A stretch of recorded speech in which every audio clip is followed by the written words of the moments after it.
আপনারা যারা ইউকেতে স্টুডেন্ট ভিসায় আসার জন্য আবেদন করে ফেলছেন অথবা প্রসেসিং চলতেছে, আপনারা কতটা বিপদে আছেন অথবা আপনাদের ভবিষ্যৎ কি হতে যাচ্ছে সেটা জানতে পারবেন এই ভিডিওতে। আমি তরিকুল কাকন লন্ডনে স্টুডেন্ট ভিসায় এসে এখন ফুল টাইম জব করতেছি। সো আমি জানি ইউকের বর্তমান পরিস্থিতি কি আর ভবিষ্যতে কি হতে যাচ্ছে। সো প্রথমেই বলি, ইউকে সরকার স্টুডেন্টদের জন্য ভিসায় কি কি পরিবর্তন আনছে। সো স্টুডেন্ট ভিসায় বেসিক্যালি কোনো ধরনের পরিবর্তন আসে নাই এখনো পর্যন্ত। যে সব পরিবর্তন আসছে সেই পরিবর্তনগুলো হলো স্কিল ওয়ার্কার ভিসার রিলেটেড পরিবর্তন, কেয়ার হোম রিলেটেড পরিবর্তন এবং কি স্যালারি থ্রেশহোল্ড রিলেটেড পরিবর্তন। সো স্টুডেন্ট ভিসায় কোনো ধরনের পরিবর্তন আসে নাই, তারপরেও আমরা প্যানিক করতেছি। স্টুডেন্ট যারা আছি আমরা চিন্তায় আছি যে কি হবে, এর পেছনেও কারণ আছে। সো প্যানিক করার কারণ হলো যে আমরা তো স্টুডেন্ট ভিসায় দেশে আসবো, পড়াশোনা শেষ করব, তারপর পিএসডাব্লিউতে যাব, পিএসডাব্লিউ শেষ করব, তারপরে কি হবে, তারপরে আমরা কিভাবে ভিসা রিনিউ করব। আমরা যদি তারপরে ভিসা রিনিউ করতে না পারি তাহলে তো আমাদের দেশে চলে যাইতে হবে। সো এখন যারা বর্তমানে আছে বা আগে যারা আসছে তারা কিভাবে ওই সময় ভিসা রিনিউ করতো। সো তারা বেসিক্যালি স্টুডেন্ট অবস্থা থেকে পড়াশোনা শেষ করে পিএসডাব্লিউ শেষ করে তারপরে তারা স্কিল ওয়ার্কার ভিসায় স্পন্সরশিপ জবে ট্রান্সফার হইতো। সো এখন এইখানে যেহেতু পরিবর্তন আসছে, সো আমাদেরও যারা স্টুডেন্ট হিসেবে আমরা আসবো তারা এই পরিবর্তনটা আমরা ফেস করব। সো আমরা যদি স্টুডেন্ট ভিসা থেকে পিএসডাব্লিউ শেষ করে তারপরে আমরা স্পন্সরশিপ জবে যেতে চাই তাহলে আমরা যেতে পারবো কি পারবো না, এটা হচ্ছে সবচাইতে বড় কোশ্চেন এখন। সো ভবিষ্যতে যে পরিবর্তনটা আসছে অর্থাৎ 22 তারিখ থেকে যে পরিবর্তন আসছে সেটা হলো RQF লেভেল 6 এর জব যদি আপনি সিকিউর করতে পারেন তাহলে আপনি স্পন্সরশিপ জবে পরিবর্তন হতে পারবেন। সো এখন যারা পরিবর্তন হচ্ছে তারা RQ লেভেল 3, 4, 5 এইসব জবে থেকে পরিবর্তন হচ্ছে। অর্থাৎ যে কোনো ধরনের রেস্টুরেন্ট, শপস, মোট কথা ছোটোখাটো একটা ব্যবসার একটা পদে তারা ঢুকতেছে। তারা টাকা দিয়ে হোক বা নিজের যোগ্যতায় হোক ওই স্পন্সরশিপ জবটা সিকিউর করতেছে। কিন্তু সমস্যা হলো এখন যেহেতু এটা আর ছোট পোস্ট নাই, অর্থাৎ RQF লেভেল 6 এর পোস্ট। সো এই পোস্ট ম্যানেজারিয়াল পোস্ট, এই পোস্ট আপনি যে কোনো জায়গায় ইজিলি পাবেন না। সো আপনাকে এই পোস্ট সিকিউর করতে পারলে স্পন্সরশিপ জবে যেতে পারবেন। সো এইখানে একটা বড় বিপদ আপনাদের জন্য সামনে আসতেছে। বাট আপনি তো অলরেডি প্রসেস শুরু করে দিয়েছেন বা আপনি আসার চিন্তা করতেছেন। সো আপনি কিভাবে এই বিপদ থেকে বেঁচে আপনার সুন্দর একটা ভবিষ্যৎ করবেন সেই বিষয় নিয়ে এখন কথা বলবো। সো আমি 5টা ওয়ের কথা বলবো, 5টা রাস্তার কথা বলবো। আপনি যদি এই 5টা রাস্তার যে কোনো একটা রাস্তা সঠিকভাবে ফলো করেন তাহলে আমি গ্যারান্টি দিচ্ছি যে আপনি আপনার ভবিষ্যৎ সিকিউর করতে পারবেন। সো 5টা রাস্তার মধ্যে প্রথম রাস্তাটা কি? সো প্রথম রাস্তা হচ্ছে বি জেনুইন স্টুডেন্ট। আপনাকে একজন জেনুইন স্টুডেন্ট হিসেবে এই দেশে আসতে হবে। আপনি যে সাবজেক্টে অ্যাপ্লাই করবেন আপনাকে খুব ভেবে চিন্তে অ্যাপ্লাই করতে হবে যে এই সাবজেক্টটার ভবিষ্যৎ কি, এই সাবজেক্টটা পড়ে আমি ভবিষ্যতে কি করতে পারবো। আপনি যদি এইরকম একটা সাবজেক্ট চুজ করেন, যেমন ধরেন ডিজিটাল মার্কেটিং, সো আপনি যদি লন্ডনে এসে ডিজিটাল মার্কেটিং পড়েন, আপনি ভালো একটা এক্সপিরিয়েন্স গ্যাদার করেন, তাহলে আপনি এই জেনুইননেস দিয়ে, অর্থাৎ আপনি যে ক্লাসে খুব ভালো করতেছেন, আপনি ক্লাসে টপার হচ্ছেন, আপনি খুবই ভালো স্টুডেন্ট, জেনুইন স্টুডেন্ট, আপনি এই জেনুইননেস দিয়ে, আপনার এই এক্সপিরিয়েন্স দিয়ে, আপনার এই ডিগ্রি দিয়ে আপনি খুবই ভালো একটা জব সিকিউর করতে পারবেন, যেটা কিনা RQF লেভেল 6 এর জব হবে। তখন আপনি ইজিলি স্পন্সরশিপ জবে যেতে পারবেন। সো এই জন্য আপনাকে কি করতে হবে, আপনাকে বুঝে শুনে একটা ভালো ইউনিভার্সিটি, ভালো সাবজেক্ট সিলেক্ট করতে হবে এবং কি ওই সাবজেক্টে পড়ার সময় আপনাকে খুবই মনোযোগী হয়ে খুবই ভালোভাবে অ্যাটেন্টিভলি পড়তে হবে এবং ক্লাসে খুবই ভালো করতে হবে। আপনি যদি ইউকের এডুকেশন সিস্টেম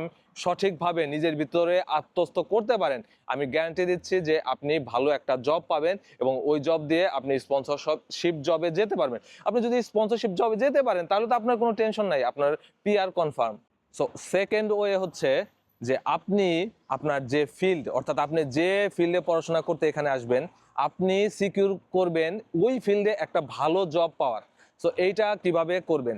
সো আপনাকে বেসিক্যালি যখনই আপনি স্টুডেন্ট থাকবেন, স্টুডেন্ট থাকা অবস্থায় আপনাকে রিসার্চ করে বের করতে হবে যে আপনার সাবজেক্ট রিলেটেড কি কি জব আছে ইউকের মার্কেটে। ওই জবগুলা আপনি অ্যানালাইসিস করবেন, ওই জবগুলাতে ঢোকার জন্য যে রিকোয়ারমেন্ট আছে এইগুলা আপনি ফিল আপ করতে থাকবেন। স্টুডেন্ট থাকা অবস্থাতেই আপনি নিজেকে বিল্ড আপ করতে থাকবেন ওই জবের জন্য। যখনই আপনার স্টুডেন্টশিপ শেষ হয়ে যাবে আপনি চেষ্টা করবেন স্টুডেন্টশিপ থাকা অবস্থায় আপনি ওইখানে ইন্টার্নশিপ অথবা 20 আওয়ার জব ঢুকতে পারেন কিনা। যদি পারেন খুবই ভালো, আর যদি না পারেন তাহলে আপনি স্টুডেন্টশিপ শেষ করার সাথে সাথেই পিএসডাব্লিউতে ঢোকার সাথে সাথে আপনি ওই জবে ঢোকার চেষ্টা করবেন এবং ঢুকে পড়বেন। যখন আপনি 2 বছর পিএসডাব্লিউ সময় ওই জবটা করবেন তখন আপনি একটা ভালো প্রমোশন পাবেন এবং আরকিউএফ লেভেল 6 জবের সুযোগ পেয়ে যাবেন, অর্থাৎ আপনি প্রমোশন পেয়ে আপনি এই রিকোয়ারমেন্টও ফিল আপ করতে পারবেন। তো আপনার রিলেভেন্ট ফিল্ডে আপনি যদি জব করেন আপনি ডেফিনেটলি ভালো জব পাবেন এবং কি ওই জবে থেকে আপনি স্পন্সরশিপের জবে যেতে পারবেন। সো ওয়ে নাম্বার 3 কি? ওয়ে নাম্বার 3 হলো আপনি যদি এমন একটা বিজনেস ডেভেলপ করতে পারেন ইউকের মার্কেটে যেটা নাকি প্রফিটেবল, অর্থাৎ আপনি এমন একটা বিজনেস এখানে সেট আপ করলেন যেই বিজনেসটা আরকিউএফ লেভেল 6 এর এমপ্লয়িকে স্যালারি দিতে পারে, তাহলে আপনি এখানে স্পন্সরশিপ পাবেন। কিভাবে?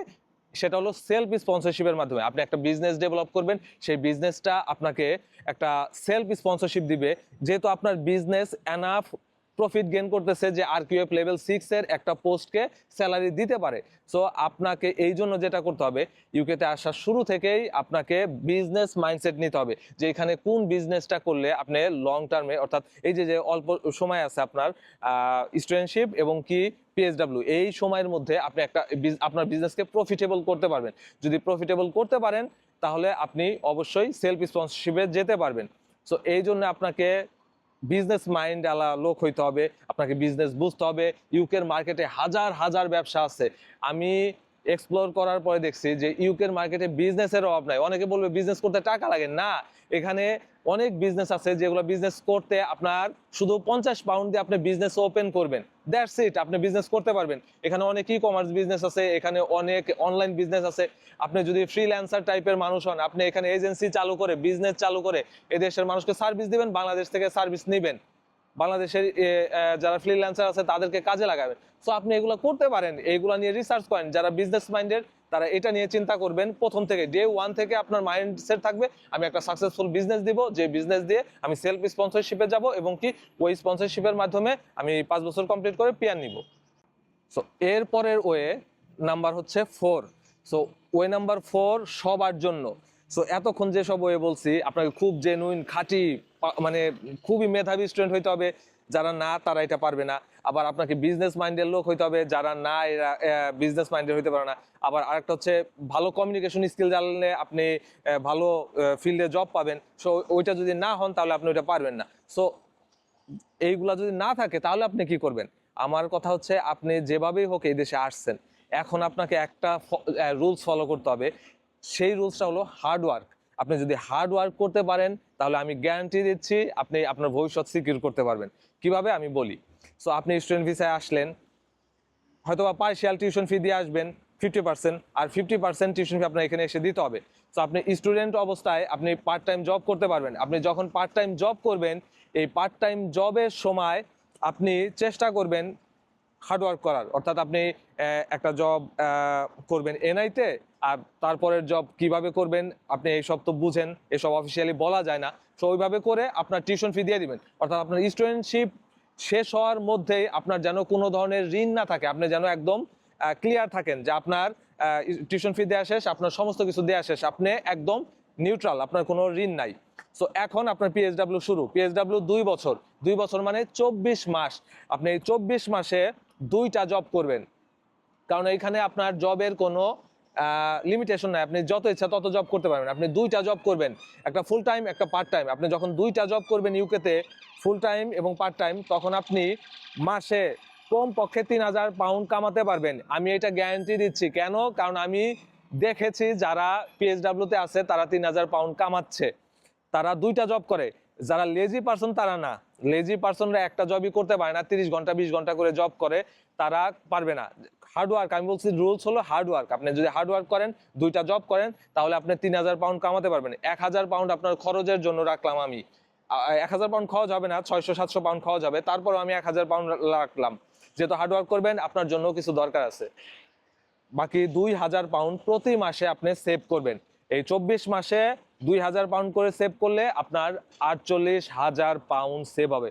48,000 পাউন্ড মানে হলো বাংলা টাকায় যদি 170 টাকা করে কনভার্ট করেন তাহলে প্রায় 80 লাখ টাকার উপরে। সো আপনার ইউকে স্টুডেন্ট ভিসা শেষ, আপনার পিএসডব্লিউ শেষ, আপনার হাতে 80 লাখ টাকা আছে। আপনি যদি এখন বাংলাদেশেও ফেরত চলে যান, এই 80 লাখ টাকা খাটিয়ে আমি মনে করি ইউকে থেকে যে আপনি এক্সপিরিয়েন্স গ্যাদার করছেন, যে নলেজ গ্যাদার করছেন, আপনি বাংলাদেশে যদি একটা গ্রোসারি শপও দেন, আপনি মাসে 2-3 লাখ টাকা কামাইতে পারবেন। সো আপনি 80 লাখ টাকা আপনার হাতে আছে, আপনি দেশে চলে যান, নো প্রবলেম। দেশে যে আপনার সুন্দর সফল একটা বিজনেস দাঁড় করান, সো আপনার life secure. So way number 5, last way, not last way, আরও ওয়ে আছে। সো আমার মতে এটা হলো 5 নাম্বার ওয়ে। 5 নাম্বার ওয়ে হলো আপনি এখন হার্ড ওয়ার্ক করে 80 লাখ টাকা জমিয়ে ফেলছেন।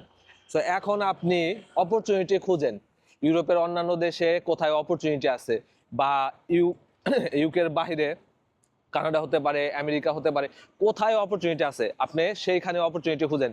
যদি কোনো অপরচুনিটি পান সেইখানে চলে যান। আপনি ইউরোপের অন্য কোনো দেশে যদি বিজনেস বিল্ড করতে পারেন, বিজনেস সেট আপ করতে পারেন, ওই ধরনের নেটওয়ার্ক থাকে, আপনার পরিচিত কেউ থাকে, আপনি সেখানে যান। আপনি সেখানে গিয়ে ওখানে আপনার এই টাকাটা কাজে লাগান, আপনি টাকাটা কাজে লাগে একটা বিজনেস দেন। ইউরোপে বড়লোক হওয়ার সবচাইতে সহজ রাস্তা হলো বিজনেস দেয়া। সো এই কারণে আপনি এটা নিয়ে রিসার্চ করবেন এই সময়। যেহেতু আপনার আপনার চিন্তাধারা হচ্ছে আপনি ইউরোপের অন্য কোনো দেশে যাবেন, বা ইউরোপ থেকে বের হয়ে আমেরিকায় যাবেন বা কানাডায় যাবেন, যে বিজনেস করবেন বা যে ভিসায় যান, আপনি এটা নিয়ে রিসার্চ করেন। যেহেতু আপনার হাতে টাকা আছে, আপনার হাতে শক্তি আছে।